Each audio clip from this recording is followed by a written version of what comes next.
A brand new year, finally, right? After a summer in Washington, Casey returned to Cyprus with Max. Turns out he decided to stay at CRU to be with her because he told her his Caltech grant money fell through, or did it? Casey came back feeling off because her DC internship sucked and everyone called her Elle Woods, and not in a good way. So she rented an apartment off campus to focus on her senior year, but that made Ashley sad, so Casey changed her mind. Rusty returned excited to live at Capitown until he realized he was living in a construction site.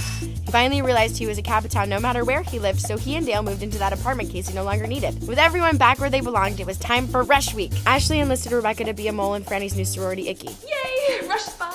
But Rebecca's spying skills sucked. Franny figured it out, and well, it was embarrassing for Casey, Ash, and Rebecca, and the ZBZs ended up with some icky pledges. Rusty tried to rush a freshman named Andy who looked like Jesse McCartney, but was actually the #1 football recruit at CRU. Evan wanted him for Omega Chi, but Rusty convinced Andy to choose KT. With Rush over, it was time to start classes. Cappy and Casey found themselves in the same women's studies class. Janine Garofalo taught Casey lots of smart lady leadership skills to help her mediate between Cappy and Max, who really weren't very fond of each other. Douche. And it worked. Sort of. But not really.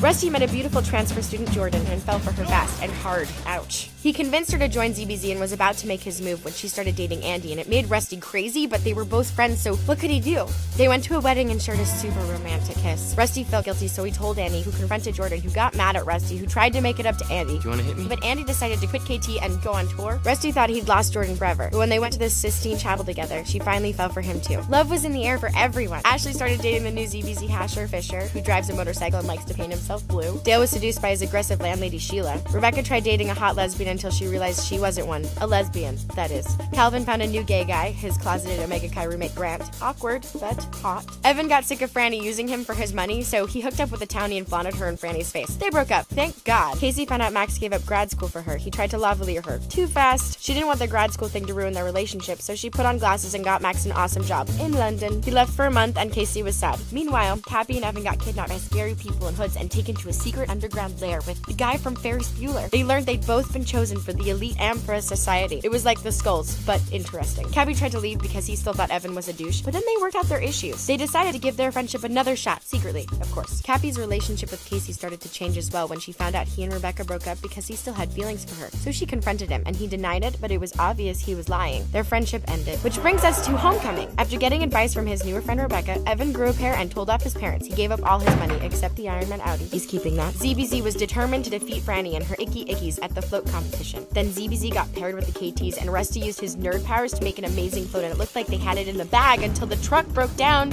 Crap. Rusty, Ashley, and Heath couldn't let Franny win, so they rigged the Icky Omega Chi float to spew fear. Franny was mad. She got Capitown and ZBZ in trouble and almost got Ashley expelled from school, but Ashley told off Franny and convinced her to drop the complaint and disband Icky and leave the Greek system. Bye-bye. Max came back from London, and Casey thought she was happy, but then she fell in a manhole and realized what she should have realized a long time ago. She's totally in love with Cappy. She went to the KT end of the world party to declare her love to Cappy, but he totally turned her down because neither one of them had changed. So why would they work now? Casey was heartbroken. She did the right thing and broke up with Max anyway, who totally knew it was because of Cappy, even though Casey denied it. Meanwhile, Rusty was spending too much time with Jordan and he got a D in organic chemistry. He convinced that mean professor from season 1 to let him do extra credit, but he ditched it to be with Jordan at the end of the world party, which he thought was a totally awesome decision until he talked to Max, who told him about Cappy stealing Casey and advised him to never pick the girl over school. Uh-oh. Meanwhile, a horny post-lesbian Rebecca hunted for a man. Dale got hot and heavy with Sheila after he thought he saw the 4 horsemen, and Calvin finally went for it with Grant. Ashley found Cappy on the roof looking pensive. She told him Casey and Max broke up. Cappy looked more thoughtful. The partygoers counted down to midnight. The music from 500 Days of Summer swelled, the camera closed in on Cappy, and then the freaking season ended, and we were all left to wonder, it's the end of the world, Cappy. What is he going to do?